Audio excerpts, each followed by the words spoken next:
मेरे पति के फटे हुए अंडरवियर और बदबूदार मोजों की वजह से मेरी जांघ के पास की त्वचा लगभग सड़ गई थी। उफ, बहुत खुजली हो रही है। अरे तुम्हारी जांघ पर ये लाल धब्बे कैसे हो गए? बस भी निकल रहा है। पता नहीं क्यों इन दिनों जांघों के बीच बहुत खुजली हो रही है। कहीं ऐसा तो नहीं कि तुम सफाई का ध्यान नहीं रखते और कहीं फंगस लग गया हो? अरे अब गलती मेरी क्यों मान रही हो? अरे ये क्या किया तुमने? उल्टी जैसा लग रहा है। राज, अरे अब क्या हुआ? मैंने तुम्हें कितनी बार कहा है मोजे और अंडरवियर एक साथ मत धोया करो। इनमें बहुत सारे बैक्टीरिया जमा हो जाते हैं। इतने गंदे कपड़े मैं कैसे धोऊं? अरे मैंने 20 साल से ऐसे ही कपड़े धोए हैं, मुझे तो कभी कुछ नहीं हुआ। तुम बस बढ़ा चढ़ा कर बोल रही हो। ज्यादा डिटर्जेंट डाल दो बस। अब बर्दाश्त नहीं हो रहा, थक गई हूँ, अब नहीं हो रहा। पहले पोंछ लो फिर बैठो। अरे ये गीला क्यों है? क्या? अरे ये कैसी बदबू है? मैंने कहा था ना पोंछ कर बैठो। जल्दी घर चलो और पैंट बदलो। ये खुजली कम क्यों नहीं हो रही? अरे तुम करवटें बदलना बंद करोगी या नहीं? सोने दोगी मुझे? अरे ऑफिस में ऐसी हरकतें क्यों कर रही हो? तुम लोग क्या बकवास कर रहे हो? उफ, मैं मरी जा रही हूँ। इतनी खुजली क्यों हो रही है? जिया, तुम्हारा चेहरा बहुत थका हुआ लग रहा है।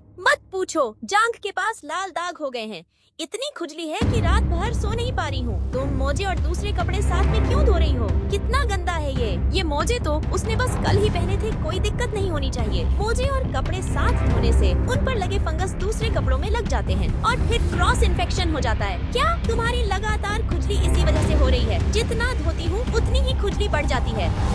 राज, इधर आओ। मरीज को फंगल इन्फेक्शन की वजह से घाव हो गया है। सबको अपनी व्यक्तिगत स्वच्छता का ध्यान रखना चाहिए। ये सब तुम्हारी गलती है। हमेशा मोजे और अंडरवियर 1 महीने तक जमा करके रखते हो और फिर मेरे कपड़ों के साथ ही धोते हो। लेकिन मैं भी तो साथ में धोता हूँ, मुझे तो कुछ नहीं हुआ। आमतौर पर महिलाओं की रोग प्रतिरोधक क्षमता पुरुषों से कम होती है और वे अक्सर टाइट सिंथेटिक योगा पैंट पहनती हैं, जिससे जांघों के बीच का हिस्सा नम और गर्म रहता है, इसलिए संक्रमण जल्दी हो जाता है। लेकिन पुरुषों को भी लापरवाह नहीं होना चाहिए। पुरुषों में भी ऐसे संक्रमण के कई मामले होते हैं। माफ करना पत्नी, मैंने नहीं सोचा था कि मेरी गंदी आदतें तुम्हारे लिए इतनी बड़ी समस्या बन जाएंगी। अब से मैं रोज मोजे बदलूंगा और उसी दिन धोऊंगा। ठीक है, अब देखेंगे तुम्हारा आगे का व्यवहार कैसा रहता है।